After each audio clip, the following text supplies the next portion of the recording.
सभी को जय मसीह की। इस वीडियो में जुड़ने के लिए आपका धन्यवाद है। अगर आपने अभी तक हमारे चैनल को सब्सक्राइब नहीं किया है तो जल्दी सब्सक्राइब करें और साथ ही में बेल आइकन को भी दबाएं ताकि आप हमारे अपडेट्स और वीडियोस मिलते रहें।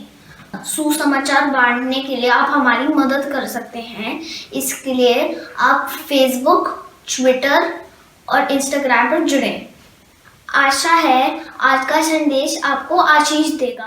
हालेलुया।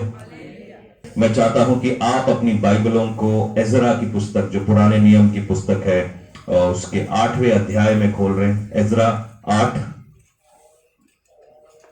और ये पुराने नियम की किताब है। और आप देखेंगे कि ये दूसरा इतिहास के बाद करीबन ये आमतौर पे बाइबल में 570 या पन्ने में आता है। 574, ये मतलब एकदम बीच की किताब है।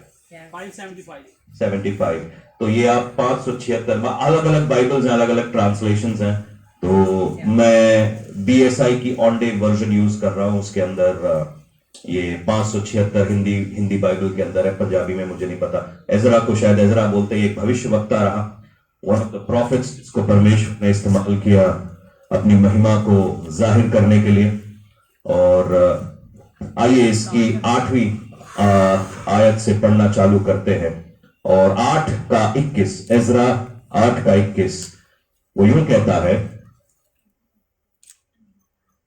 तब मैंने वहां अर्थात अहावा नदी के तट पर उपवास का प्रचार इस आशय से किया कि हम परमेश्वर के सामने दीन हो और उससे अपने और अपने बाल बच्चों और अपनी समस्त संपत्ति के लिए सरल यात्रा मांगे, क्योंकि मैं मार्ग के शत्रुओं से बचने के लिए सिपाहियों का दल और सवार राजा से मांगने में लग जाता था। सब बोलिए, मैं लग जाता था। क्योंकि हम राजा से यह कह चुके थे कि हमारा परमेश्वर अपने सब खोजियों पर भलाई के लिए कृपा दृष्टि रखता है और जो कोई उसे त्याग देते हैं उसके बल और कोप उसके विरोध में है। इसी विषय पर हमने उपवास करके अपने परमेश्वर से प्रार्थना की और उसने हमारी सुनी। हालेलुया। आइए हम प्रार्थना करें।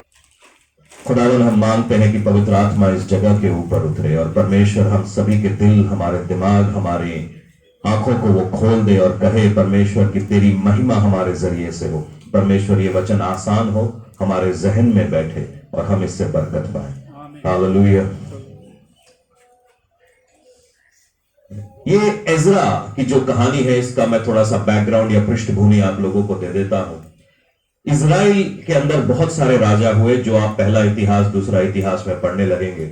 और ये राजा लोग और जो इजराइल की प्रजा थे, इजरायली लोग, वो परमेश्वर को त्यागने लगे, परमेश्वर से दूर होने लगे। और परमेश्वर ने बाबिलोन से एक राजा को भेजा जिसने इजराइल के ऊपर कब्जा कर लिया।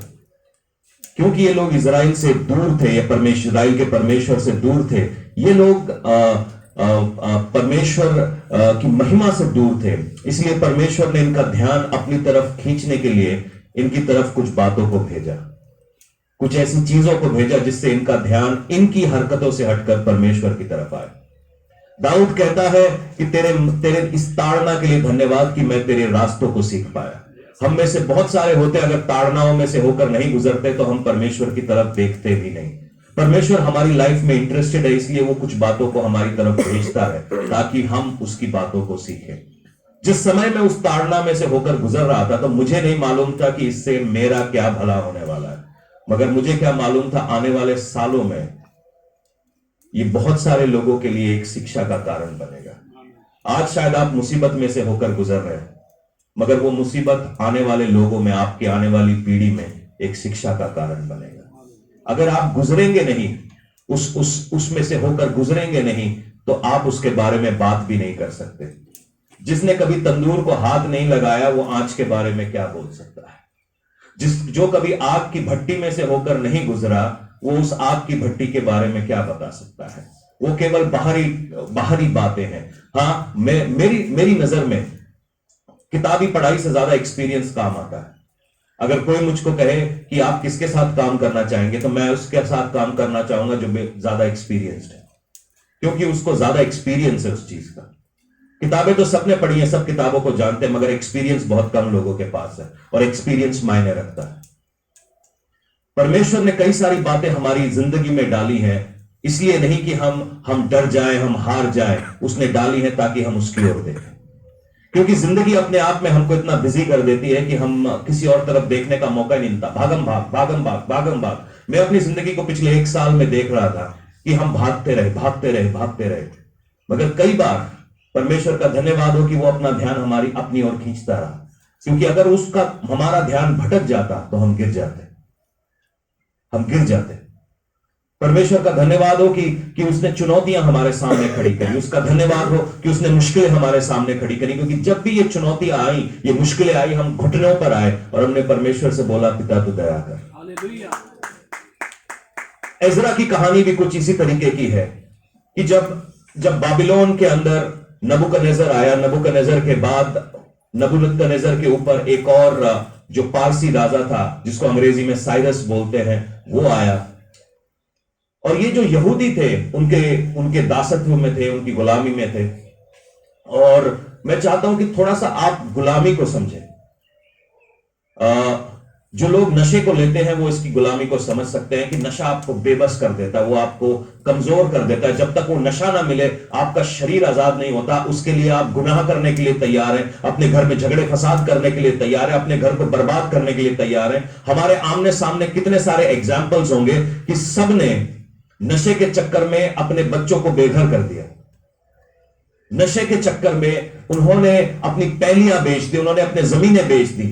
ये गुलामी है। गुलामी नहीं है तो क्या है? क्योंकि आजाद आदमी कभी ऐसा नहीं करता। नशे के चक्कर में वो खुद गुलाम हो गए। गुलामी को अगर समझना है तो हम देखेंगे कि गुलाम की कोई बात सुनता नहीं। ये कोई 9 to 5 की नौकरी नहीं है कि आप 9 to 5 नौकरी करेंगे आपको ESI मिलेगा, आपको प्रोविडेंट फंड का PF का पैसा मिलेगा, आपको वेतन मिलेगा। गुलाम के पास पैसे की कोई गारंटी नहीं होती। उसका काम होता है, अगर वो हुक्म ना बजाए तो कोड़े उसके पीठ पे बजने लगता है। यह है गुलामी।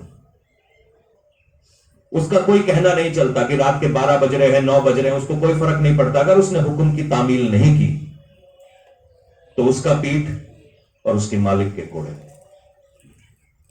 और इजराइलियों के साथ यही हो रहा था। इजराइलियों इस गुलामी में से होकर गुजर रहे थे, मगर परमेश्वर का धन्यवाद हो कि उसने नबूकदनेस्सर के ऊपर एक पारसी साम्राज्य को भेजा।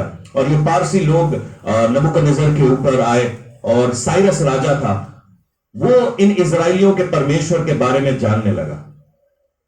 उसने जेरुब्बाबेल को भेजा कि वो जो टूटा हुआ मंदिर है उसको दोबारा से बनवाए। और वो लोग जाकर वो जो टूटा हुआ मंदिर था परमेश्वर का यरूशलेम में, उसको बनाने लगे परमेश्वर के घर में। और उसने सारी मदद करी। ये एक अन्य जाति राजा था, ये परमेश्वर को जानता नहीं था, मगर अपने गुलामों से इसने इस परमेश्वर यहोवा के बारे में सुना और कहता है यही परम प्रधान परमेश्वर है। एक अन्य जाति राजा जेरुब्बाबेल और उसकी एक फौज को भेजता है, उन लोगों को भेजता है, और वो जाकर यरूशलेम में मरम्मत का काम चालू करते हैं, मंदिर को बनाने लगते हैं।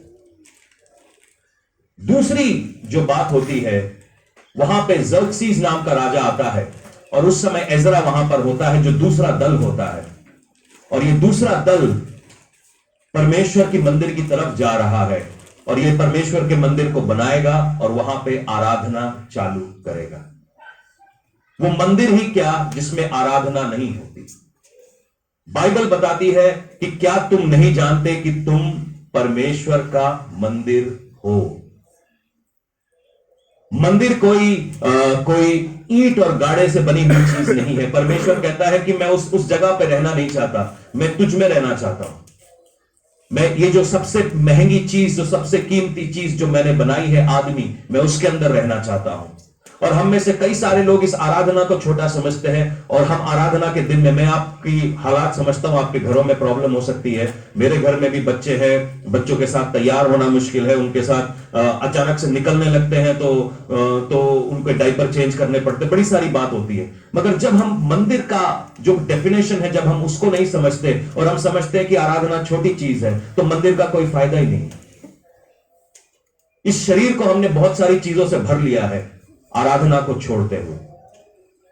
परमेश्वर कहता है कि क्या तुम नहीं जानते कि तुम परमेश्वर का मंदिर हो, और यह मंदिर आराधना के लिए बना है।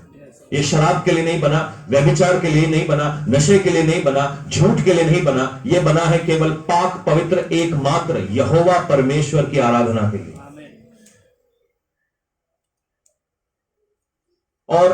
और इसी समय में एजरा, जो एक फिजिकल मंदिर है,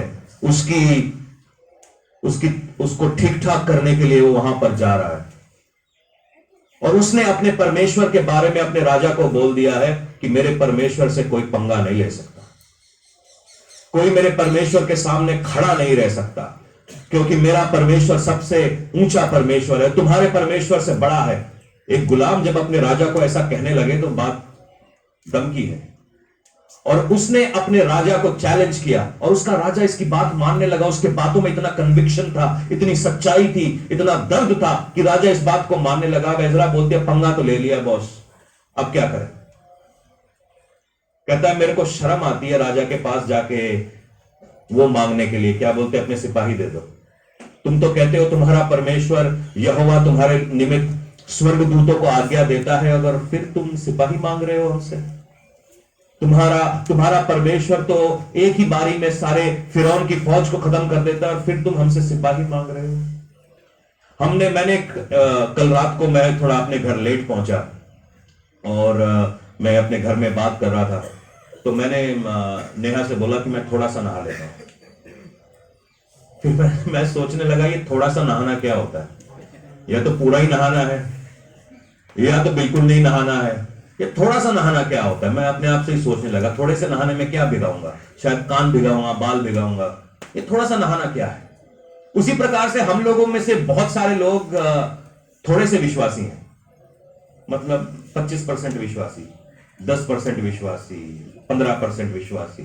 मतलब ये थोड़ा सा क्या होता है।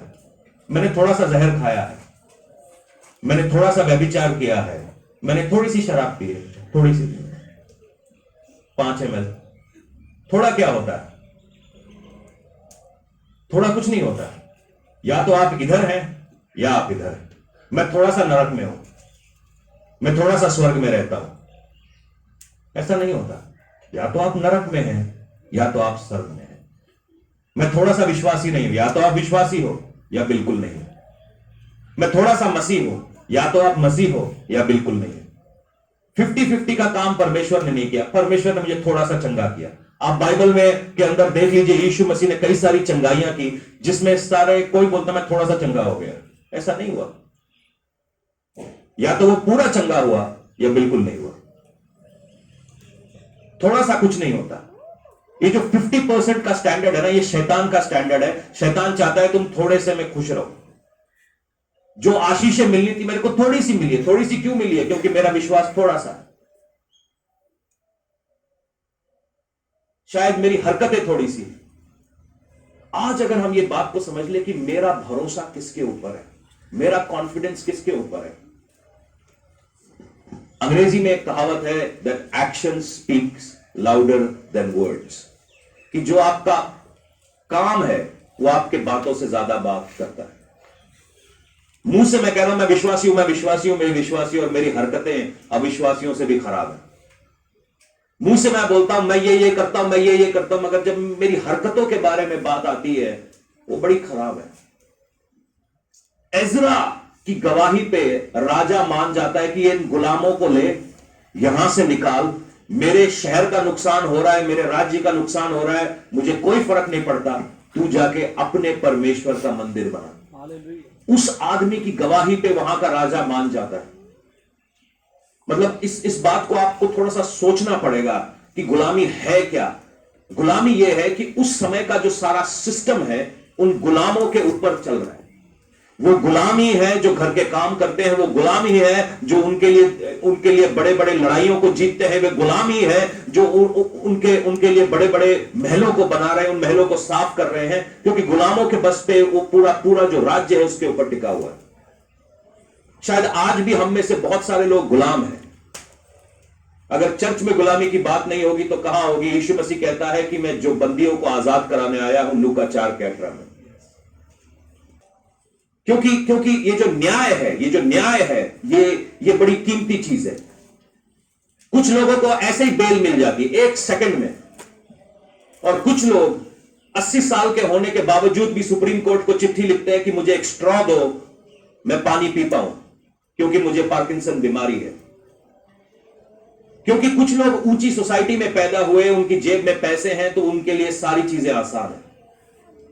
मगर हम जैसे कुछ लोग हैं जिनको हर एक चीज करने के लिए बड़ी मेहनत करनी पड़ती है। और होता क्या है कि जब आप न्याय के लिए लड़ने लगते हो, आप पुलिस के पास जाते हो, आप वकील के पास जाते हो, आप लॉयर के पास जाते हो, और ये आपको घुमा के रख देते हैं। और जब ये आपको घुमा के रखते हैं, आदमी बोलता है मैंने सारी कोशिश कर ली, मैं तो थक गया। क्योंकि कोशिश जो हमने करी है वो शायद अपने दिमाग से करी है। अगर हम अपने विश्वास को काम में लाते तो हमारी कोशिशें कामयाब होती।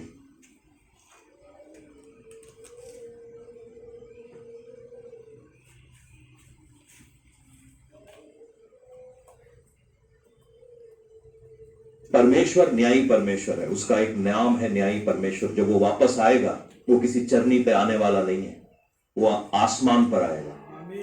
और जब वो आसमान पर आएगा, सबसे पहले वो जो काम करेगा वो है न्याय। वो है न्याय। और इस न्याय को नीचे लाने के लिए हमारे को हमारा विश्वास जगाना पड़ेगा।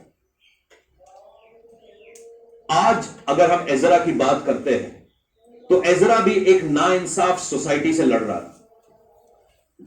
वो अपने परमेश्वर के घर में परमेश्वर के बच्चों को वापस ले जाना चाह रहा था, मगर उसके लिए एक स्टैंड लेना था।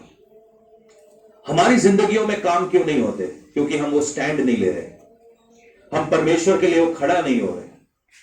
मैं थोड़ा सा विश्वासी हूं, जैसे ही कोई अविश्वासी वाला, सुनो बेटा, ऐसा है आज के जमाने में सबको कॉम्प्रोमाइज करना पड़ता है, तुम भी थोड़ा सा कॉम्प्रोमाइज कर लो, थोड़ा सा झूठ बोल लो, थोड़ा सा काम चोरी कर लो, थोड़ा सा ये कर लो, थोड़ा सा वो कर लो। जब हम ऐसा कर लेते हैं, शायद हमारी जेब में पैसे आ जाते हैं, शायद हमारे को थोड़ा सा फायदा हो जाता है, मगर वो जो गवाही है, बाइबल बताती है, शैतान का सामना जो आप करते हो अपनी गवाही के दम पर करते हो। अय्यूब के सामने शैतान मालूम है क्यों हार गया? उसने उसके बच्चे ले लिए, उसकी प्रॉपर्टी ले ली, उसका सेहत ले लिया, मगर एक चीज वो अय्यूब से ले नहीं सका, वो था उसका विश्वास। इसीलिए उसको अपने हथियार डालने पड़े। जो शैतान पहली चीज ही तुमसे चाहता है, वो तुम अपना विश्वास वहीं के वहीं छोड़ दो, वहीं ड्रॉप कर दो, क्योंकि आपका मालूम है ये विश्वास की जो ढाल है, ये बड़ी कीमती ढाल है। इफिसियों 6 में लिखा है, अपने विश्वास की ढाल को ले लो, अपने विश्वास की ढाल को ले लो। अगर आप कोई जंगे मैदान में जाना चाहता है, तो अगर अपनी ढाल ही आपने घर पे छोड़ दी, तलवार से आप जंग जीत नहीं पाएंगे।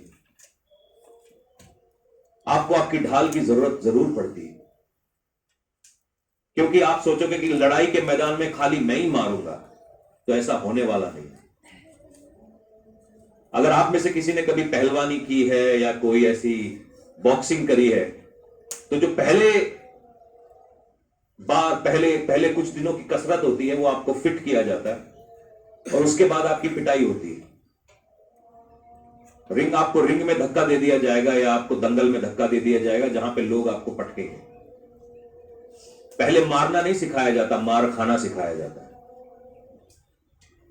क्योंकि जंग में आप ये गलतफहमी के साथ नहीं जा सकते, किसी लड़ाई में आप इस गलतफहमी के साथ नहीं जा सकते, खाली मैं ही मारूंगा। वो खाली हिंदी पिक्चर में होता है। सामने वाले के भी 2 हाथ है, वो भी चलाएगा। और खास तौर पे जब आप शैतान के साथ एक जंग में हैं, वो अपने हर एक हथियार को आपके विरोध में फेंकेगा, और ताकि हमको उससे बचने के लिए हमारे को विश्वास की ढाल की जरूरत पड़ती है। और कई बार हम इसी बात से किनारा कर जाते हैं कि हम विश्वासी, थोड़े से विश्वासी हैं। थोड़ा सा पका चावल है, आप खा लोगे?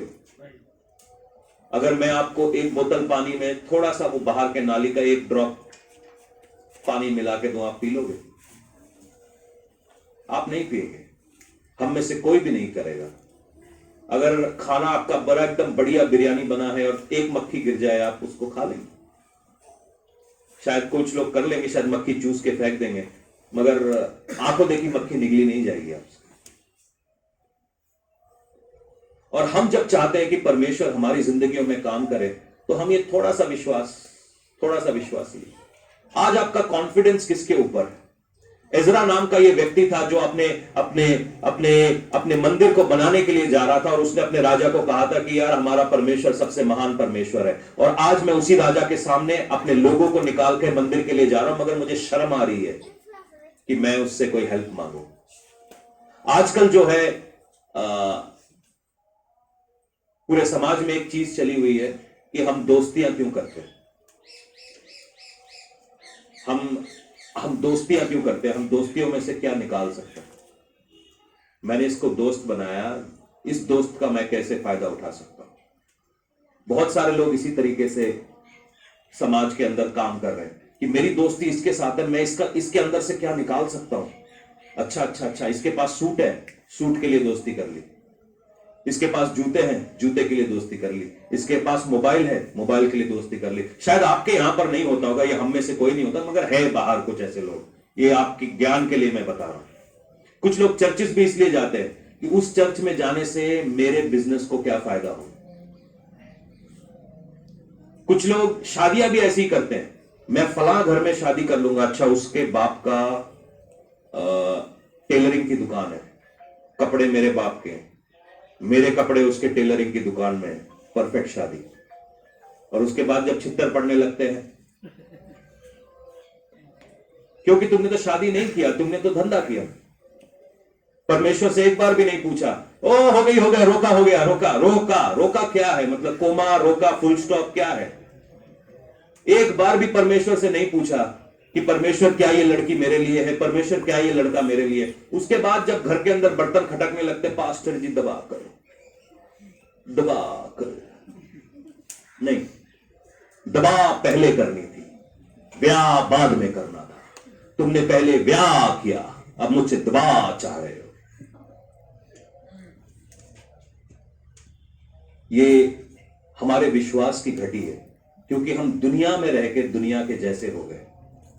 जो हमें करना था, जो हमें कहना था, जो हमें सोचना था, हमने वैसा नहीं सोचा। हमने हमारा जो विश्वास है वो दुनिया की बातों में, दुनिया के सीखे पे, दुनिया के तौर तरीके के ऊपर रखा हुआ है। और दुनिया बुरी तरीके से बहुत बहुत करप्ट हो चुकी है। आज अगर आप कहीं पे थोड़े से कम कपड़े पहनकर चले जाए तो लोग आपको क्या समझने लगेंगे।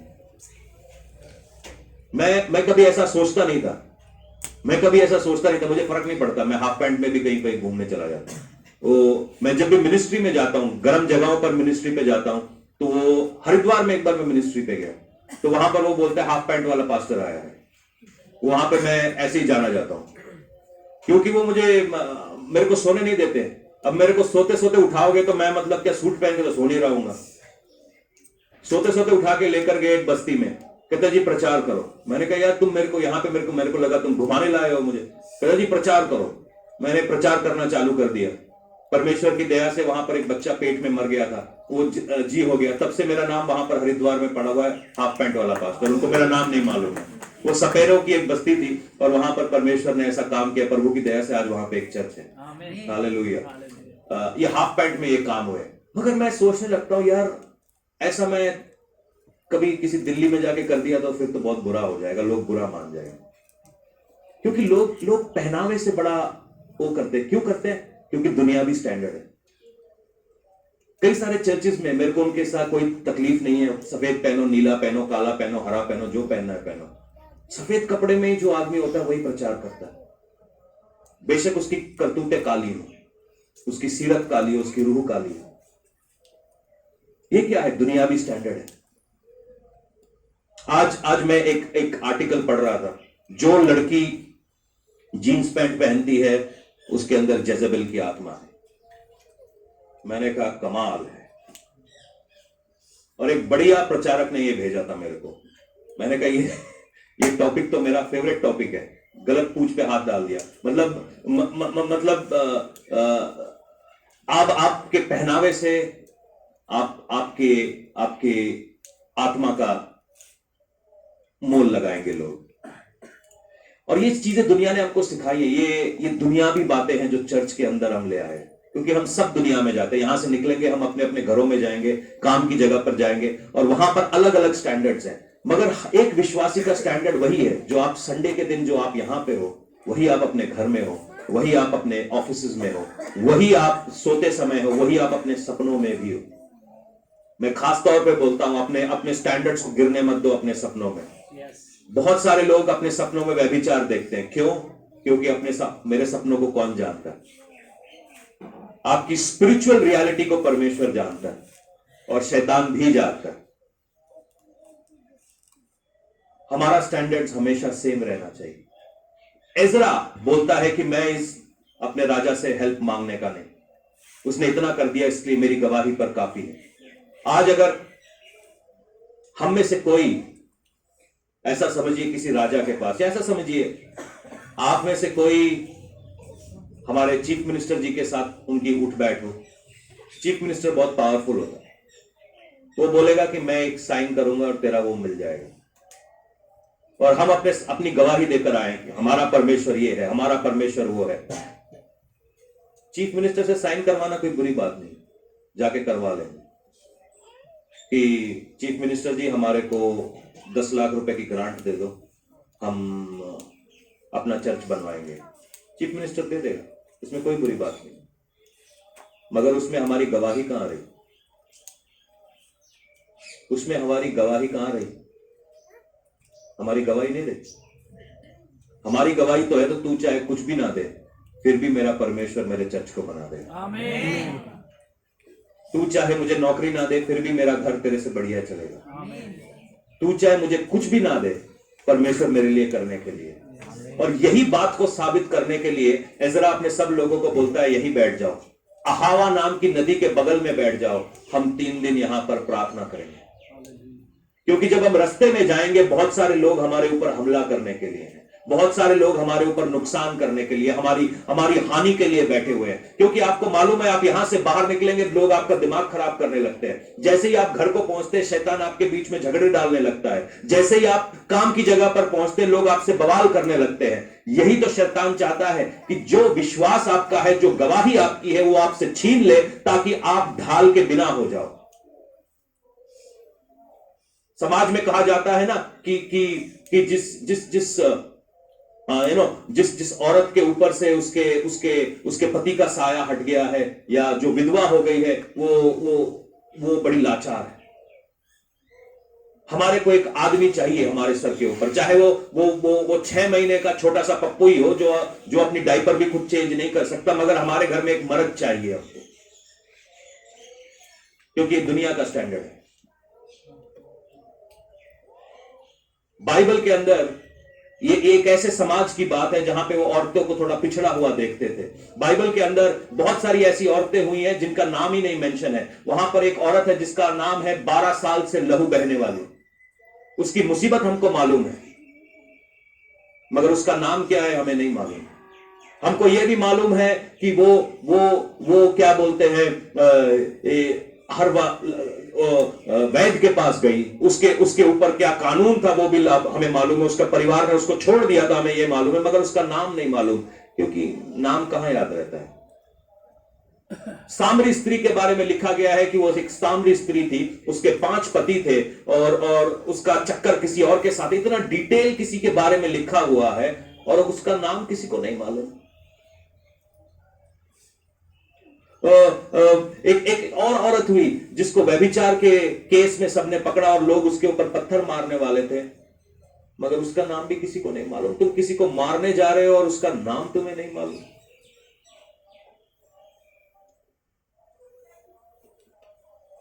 ये बेबसी है जो दुनिया आपको सिखाती है कि आप बेबस हो, आपके बस में कुछ नहीं है। तेरे बच्चे नहीं है, IVF करा ले।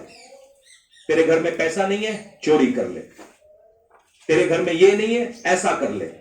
तेरे छुटकारे नहीं हो रहे, चर्च छोड़, बाबे के पास जा। ये दुनिया हमें सिखा रही है, मगर कलाम क्या कहता है? डरो मत, चुपचाप खड़े रहो। किसी का भरोसा घोड़ों पर है, किसी का भरोसा रथ के ऊपर है, किसी का भरोसा पैसे के ऊपर है, किसी का भरोसा डॉक्टरों के ऊपर है, मगर मेरा भरोसा यहोवा के ऊपर है। अगर डॉक्टर जान बचा सकते तो कोई आदमी मरता नहीं, अगर पैसे जान बचा सकते तो अंबानी, टाटा कोई मरता नहीं। ये आपको थोड़ी सी सहूलियत दे सकते हैं कि अगर आप 2 दिन पहले मरने वाले हैं तो 10 दिन के बाद मरेंगे, क्योंकि आपके वेंटिलेटर का खर्चा कोई उठा रहा है। मगर हर एक सांस जो परमेश्वर ने दी है वो परमेश्वर के पास है। ये ताकत केवल उसके पास है। जब वो लाजर की कब्र के सामने खड़ा होता है, लाजर खुद ब खुद बाहर आ जाता है, उसको अंदर जाने की जरूरत नहीं पड़ती है। हमारा विश्वास इस परमेश्वर के ऊपर है। दुनिया का स्टैंडर्ड हमारा स्टैंडर्ड नहीं है। बाइबल बताती है इस दुनिया के सदृश्य ना बनो, शैतान का सामना करो, अपनी गवाहियों को समझो कि वो छोटी सी बात, जो छोटा सा तुम्हारा कमर दर्द ठीक हुआ है, वो एक गवाही है। वो जो जिस दिन तुम अपने घर में रोटी को ढूंढ रहे थे, तुम्हारे आटे में कोने से एक जरा सा कहीं पे तुम भूल गए थे एक आटा रख के, वो एक गवाही है। वो गवाही है। मेरे को याद है एक दिन मैं अपने चर्च में गया जहां पर मैं विश्वास में आया। चर्च में जाने के लिए मेरे पास कपड़े नहीं होते थे। मैं एक ट्रैक पैंट पहनता था फटी हुई, और वो अंदर से फटी हुई थी। उसको टेढ़ी करके पहनता था ताकि जब मैं घुटने में बंद बैठूं तो किसी को दिखे नहीं कि मेरी पैंट फटी हुई है। और ऐसी एक बाइबल हुआ करती थी हमारे पास। मैं पैदल गया अपने घर से चर्च में, क्योंकि 3 व्हीलर के पैसे नहीं थे मेरे पास। और मैं वहां पहुंचता हूं और दान डालने का समय आता है, तो मेरा मन था कि थैली के अंदर ऐसे करके छोड़ दूं। फिर मेरे अंदर का विश्वास जागा। मैं परमेश्वर से प्रार्थना करने लगा, क्या करूं, तेरे घर में आके ड्रामा करना पड़ेगा मुझे। फिर अचानक से मैंने बाइबल खोली और मेरे पास एक 10 रुपए का नोट निकला। ये मेरी गवाही है, जिसको मैं कभी रख के भूल गया था। मैंने कहा ड्रामे की जरूरत नहीं है, ये मेरी गवाही है। इसको थाम के रखा मैंने। एक दिन मैं काम करने लगा, कॉलेज में गया, काम करने लगा। सब दोस्त कॉलेज में मस्ती करते थे, मैं काम करता था। मेरी जेब में मेरे पास दिन का खर्चा होता था 25 रुपए। 25 रुपए में मैं 5 रुपए का पानी पीता था, 5 गिलास पानी। तो दिल्ली में 1 रुपए का पानी आता था। 10 रुपए की ब्लू लाइन बस लेता था और 10 रुपए के छोले कुलचे खाता था। उस दिन मेरा पास जो था फिनिश हो गया था और मुझे पैसे देने पड़ रहे थे बस में बैठने के लिए। और मैं एक जगह भी मेरे को याद है, मैं वहां पर प्याऊ के सामने प्याऊ खोल रहा था और मैं पानी पी रहा था और परमेश्वर से सवाल कर रहा था। प्याऊ मतलब वो ऐसा है कि एमसीडी का पानी आता है, उसमें काई कुई होती है। मेरे पास पैसे भी नहीं थे, तो मैं खोल के पानी पी रहा था। ये मेरे विश्वास के 4-5 साल के बाद है। मैं वहां पे पानी पी रहा था और मैं परमेश्वर से पूछ रहा था, ये क्या कर रहा है तू? मैं विश्वास भी तेरा कर रहा हूं, चर्च भी मैं जाता हूं, मैं सब कुछ कर रहा हूं, सब कुछ जो पॉसिबल है मैं वो कर रहा हूं, मगर ये मेरे साथ क्यों हो रहा है? क्यों मैं इस जगह में से गुजर रहा हूं जब मेरे सारे दोस्त मौज कर रहे हैं, मस्ती कर रहे हैं, और मैं धूप में पैदल 7-8 किलोमीटर 12 किलोमीटर पैदल चल रहा हूं? क्यों? तू मेरे साथ ऐसा कर क्यों रहा है? और मैं पानी पी रहा था। पानी पीते पीते परमेश्वर ने बोला, इस जगह को याद रखना, यहीं से तेरे को मैं गाड़ी में बैठ के निकालूंगा। और मैं हंस रहा था, गाड़ी? मेरी जूते तो फटे हुए हैं, तू गाड़ी में बैठ के मेरे को यहां से निकालेगा? कुछ समय बीता और एक दिन जाम लग गया। दिल्ली के जाम बड़े खतरनाक होते हैं। तो मुझे याद आया, अरे यार उस कॉलोनी के अंदर से एक रास्ता है जिससे मैं निकाल सकता हूं गाड़ी को। मैं गाड़ी को लेकर गया और मेरी नजर उस प्याऊ पर पड़ी। आज भी वो प्याऊ वहां पे मौजूद है। परमेश्वर ने उस प्याऊ पे मुझसे बात करी थी और मैं कहता, यार कमाल है, कमाल है। मैं मुसीबत में से निकल के आ गया परमेश्वर के जरिए से। कुछ समय पहले तक मैं वहां पे फटे हुए जूतों के साथ अपने आप को कोस रहा था, परमेश्वर को कोस रहा था कि तू मुझे इस जगह से क्यों निकाल रहा है। मगर मैं खड़ा रहा, मैं भागा नहीं। मैं किसी बाबे के पास नहीं गया, क्योंकि बाबाओं को मैं देख चुका था। किसी माता के पास नहीं गया क्योंकि माताओं को भी मैं देख चुका था। किसी पीर के पास नहीं गया क्योंकि मैं पीरों को भी देख चुका था। मैं विश्वास में खड़ा रहा और मैं गाड़ी के साथ निकला। गाड़ी के साथ निकला वहां से। ये मेरा विश्वास था। शायद जैसा भी है, जब मेरे को कलाम भी नहीं मालूम था, मेरे को कुछ भी नहीं मालूम था, आज बहुत अच्छा, बहुत ज्यादा मालूम है उस समय से लेकर, मगर मुझे यह मालूम था कि अगर मैंने उसको पकड़ लिया तो वो मुझे जाने नहीं देगा, वो मेरा मुंह कभी नीचे नहीं करेगा, क्योंकि बाइबल बताती है कि हम अपने आप को परमेश्वर के हाथ के नीचे दीन करें और वो सारी मनोरथों को पूरा करता है। बाइबल ये बताती है कि जिसका चेहरा परमेश्वर की ओर है उसका मुंह कभी काला नहीं हुआ। यही मेरा घर था जहां पे हम 5 रुपए, मेरे पिताजी इतना पढ़ा लिखा होने के बाद भी हम 3 रुपए का चावल और 2 रुपए के आलू खाकर 1 साल निकाला। ये 1 साल की कहानी है। मेरे पिताजी ने कभी कोई नशा नहीं किया, कुछ भी ऐसा नहीं किया, मगर शैतान ने हमारे हालात ऐसे कर दिए थे कि हम अपने आप को ही मार लें। मगर आज मैं आपके सामने खड़ा, हालेलुया, आपके सामने खड़ा हूं, मरा नहीं हूं। अगर ये मेरी लाइफ में हो सकता है, तुम्हारी लाइफ में क्यों नहीं हो सकता? वो चाहता है तुम अपने विश्वास को छोड़ दो और भागने लगो राजाओं के पास, दोस्तों के पास, लोगों के पास, बाबाओं के पास, मगर आज हम कहेंगे कि आज मैंने यही घुटना टेकना, हालेलुया, मैं आज अपने यही घुटना टेकना। मैं आपको अपने घुटने दिखाऊंगा कभी, वो एकदम काले पड़ चुके हैं। मालूम है क्यों? क्योंकि मैं घुटने के बल ही रहता हूं। हालेलुया। कोई बात नहीं, पैंटे फटने दो, जीन्स फट जाने दो, वैसे ही फटी जीन्स से पहनते हो यार तुम, फटने दो, कम से कम अच्छे से फटे, अच्छे से फटने दो उनको, घिसो अपने घुटनों को, क्योंकि जब आप घुटनों के बल जाओगे तब किसी भी जंग के मैदान में खड़े रह पाओगे। चाहे कोई भी जंग आपके खिलाफ आ जाए, आप उसमें बीच में खड़े रहोगे। और मैं चाहता हूं कि ये कलीसिया प्रार्थना की कलीसिया बने। चाहे आग आए, बारिश आए, तूफान आए, हम यहां से नहीं हटने वाले, क्योंकि जब तक परमेश्वर तू मेरे रास्ते को सही नहीं करेगा, जो मेरे रास्ते में मेरे शैतान शत्रु है, जो मेरे ऊपर हमला करना चाहते हैं, अगर जब तक तू उन्हें नहीं हटाएगा, मैं यहां से हिलने वाला। जब तक तू मेरे साथ नहीं जाएगा, मैं यहां से जाने वाला नहीं। मूसा को परमेश्वर बोलता है, मूसा तू चला जा कानान देश में, मैं नहीं जाऊंगा। मूसा बोलता है, मैं यहीं पे मर जाऊंगा, मगर तेरे बिना एक कदम नहीं रखूंगा। मूसा कानान देश को देखता तो है मगर जाता नहीं, क्योंकि वो समझता है परमेश्वर की उपस्थिति की ताकत क्या है। हम में से हर एक जन आज मांगे कि परमेश्वर आज हम यहीं घुटना गाड़ रहे हैं। खुदावन जो रास्ते में जो हमारे बैरी हैं, जो हमारे शत्रु हैं, जो हमें नुकसान पहुंचाना चाह रहे हैं, खुदावन हमारा विश्वास हमें दे। परमेश्वर वो ढाल हमारे को पकड़ना सिखा ताकि हम फाइट कर सकें। आज अपने विश्वास को जगाइए। चाहे आप 1 साल के विश्वासी हैं, 1 दिन के विश्वासी हैं, यीशु मसीह कहता है राई बराबर भी आपका विश्वास है, वो काफी है, वो काफी है। उसको जगाइए, उसको इस्तेमाल करिए। यहां पर बड़ी बड़ी बातें पैदा हो रही हैं।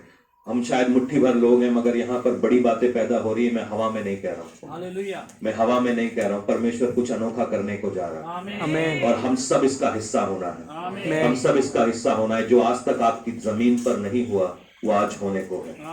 वो आज होने को है। बड़ा अजीब कुछ होने को है, मुझे नहीं मालूम। ये मैं अपने अंदर जो तूफान आने से पहले एक अजीब सी हलचल होती है, मैं अपने दिल में वो महसूस कर पा रहा हूँ। मैं ये शायद आपको बयान नहीं कर पाऊंगा, मगर कुछ अजीब होने को है। कुछ अजीब होने को है जो आपने सुना भी नहीं, आपने देखा भी नहीं, आपके कानों में नहीं गया। हम अपने घुटने आज गाड़ेंगे यहाँ पर परमेश्वर के सामने। हम परमेश्वर से कहेंगे खुदावन, हम किसी से मांगने वाले नहीं, हम किसी से नहीं मांगने वाले, हम किसी से कुछ नहीं मांगने वाले, हम किसी से मदद नहीं मांगने वाले, हम कुछ नहीं मांगने वाले। तू हमें चला, तू हमारे रास्तों को आगे ठीक कर, तू हमारे लिए मदद भेज। तू अपने स्वर्गदूतों को कहे कि वो हमारे आजू बाजू घेरा डाले। तू कहे परमेश्वर, जब क्योंकि तेरे मुंह से निकला हुआ एक भी वचन काफी है। मैं ये बात कहता हूं और उसको बात सुनना। विश्वास बिना काम के अधूरा है और हमारे काम हमारे विश्वास को दिखाते हैं। एक यूनानी स्त्री थी जो यीशु मसीह के पास गई, इसका भी नाम नहीं लिखा हुआ। ये एक स्त्री थी जिसकी बेटी को दुष्ट आत्मा पकड़ी हुई थी। यीशु मसीह के पास जाती है, कहती है कि मेरी बेटी को दुष्ट आत्मा पकड़ा है, क्या करूं? यीशु मसीह इसकी बेइज्जती करते हैं टेक्निकली। कहते हैं बच्चों की रोटी कुत्तों को नहीं दी जाती। ये यूनानी स्त्री पलट के क्या कहती है? कुत्तों का भी हक है कि मालिक की मेज में से गिरे हुए टुकड़े खाने का। यीशु मसीह को ये सरप्राइज कर देता, वो पीछे हो जाता है, कहता है मैंने ऐसा विश्वास कहीं नहीं देखा, तेरी बेटी चंगी हुई। सुनो, ये पावर आपको समझना है, आप किसके सामने हो। कुछ लोग समझते हैं कि उसका पावर पैसे में है, उसका पावर लोगों तक जानने पहचानने में है। मुझे किसी को जानने में कोई इंटरेस्ट नहीं है, केवल यीशु मसीह को। अगर हम उसके सामने बैठ सके, उसके सामने खड़े रह सके और उसने हमारे ऊपर नजर डाली, आपकी मुसीबत का नाम कुछ भी हो, वो अपनी जगह से हट जाएगा। ये 3 दिन 29, 30, 31 दिसंबर हमारी जिंदगी के लिए एक ऐसा दिन हो जब हम चट्टानों को हिलता हुआ देखें, उसमें से रास्ता बनेगा। वो गीत मेरे को बड़ा पसंद है, पूर्वी हवाएं जब चलती हैं खुश्क जमीन हो जाती है। सूखी जमीन में से निकाला है उसने, जमीन में कीचड़ भी नहीं था, क्योंकि अगर आप पानी छोड़ दो किस जगह पे, वहां पे कीचड़ बन जाता है। ऐसी हवा चली कि वहां पर पानी भी नहीं था, मतलब जमीन सूखी हो गई है। परमेश्वर यही काम है, तो सच बोला मैंने। ऐसे काम आपकी लाइफ में करने जा रहा है, ऐसे काम आपके साथ नाम जिंदगी में होने जा रहे हैं। फटते रहने दो इन गुब्बारों को कि ये सच्चाई बोल रहा है कि जिस समंदर के आगे आप खड़े हो, वहां से छुटकारे मिलने जा रहे हैं। हालेलुया। आइए अपने अपने स्थानों पर खड़े हो और हम परमेश्वर, आज हम खुदावन के सामने जाएंगे कि परमेश्वर हम किसी से सामने कुछ मांगने वाले नहीं। तेरा कलाम काफी है मेरे लिए, तूने जो अपने मुंह से वायदा का किया है वो काफी है मेरे लिए। परमेश्वर तेरे मुंह से निकला हुआ एक एक वचन काफी है मेरे लिए। आज एक छुटकारे का समय होने दे, एक पावर का समय होने दे। ओ खाराबास से केरोबो शांते केरे बने। मैं नहीं जानता आपकी जिंदगी में क्या कमी है। शायद आप पैसे से जूझ रहे हैं, शायद आप सेहत से जूझ रहे हैं, शायद आपके घर में बच्चे नहीं है, शायद आपकी शादियां नहीं हो रही हैं, शायद आपकी जिंदगी चल नहीं रही है, शायद आपके पास नौकरी नहीं है, शायद आपके पास काम नहीं है, शायद आपके पास जिंदगी में कोई आगे जाने का मकसद नहीं है, शायद आप चाहते हैं कि आज ही मेरी जिंदगी यहीं पे खत्म हो जाए। मगर जो कुछ भी आपके पास नहीं है वो परमेश्वर दे सकता है, क्योंकि उसके सारे वायदे हाँ और आमीन में है। आइए हम प्रार्थना के साथ इन जगहों के ऊपर जाएंगे, इन जगहों के ऊपर जाएंगे जो समुद्र हमें बर्बाद कर रहा है। हालेलुया। रिबा बाबा शोखो रुबो शांते केरे बेसी रिबेने केतो रुबो साका पांते केरा से रबाबा शेखे रुबो शांता का मुरुबो शेते रेबे से। मैं किसी को ये आज बताना चाहता हूँ कि परमेश्वर का आत्मा तुझसे यूं कह रहा है कि जिस कोख को तू बंद समझ रही है, वहां से एक आशीष निकलने वाली है। रबा सोतो रुबो सा देवे में से केरो। यहाँ पर एक आदमी यहाँ पर खड़ा है जो यूं कहता है मैं मर जाऊं तो अच्छा है। परमेश्वर यूं कहता है कि अगर तेरे को मरना ही होता तो आज से 25 साल पहले ही मैंने तुझे मार दिया होता। पूरा मासे के तू अपने आप से निराश हो गया है। मैं आज तेरे अंदर एक नई पावर डाल रहा हूं। पवित्र आत्मा इस प्रकार से कहता है,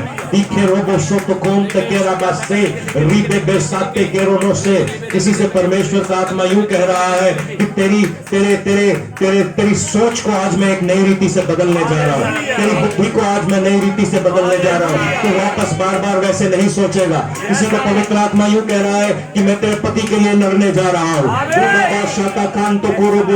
किसी के लिए पवित्र आत्मा यूं कह रहा है कि तेरी कोख में से कुछ निकलने वाला है।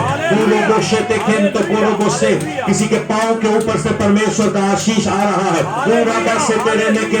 परमेश्वर सांपों को आपके पांव के ऊपर से हटा रहा है। हालेलुया।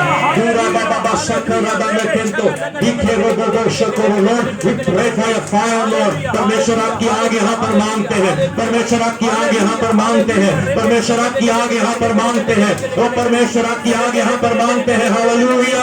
ओ आज आपकी आग यहाँ पर बहने दीजिए पिता, आपकी आग यहाँ पर बहने दीजिए। Oh hallelujah. Break the yokes, break the yokes, break the yokes. हर एक शैतान के जुए को आप तोड़ डालिए यीशु के नाम से। हर एक शैतान के जुए को आप तोड़ डालिए यीशु के नाम से। हर एक शैतान के जुए को तोड़ डालिए यीशु के नाम से।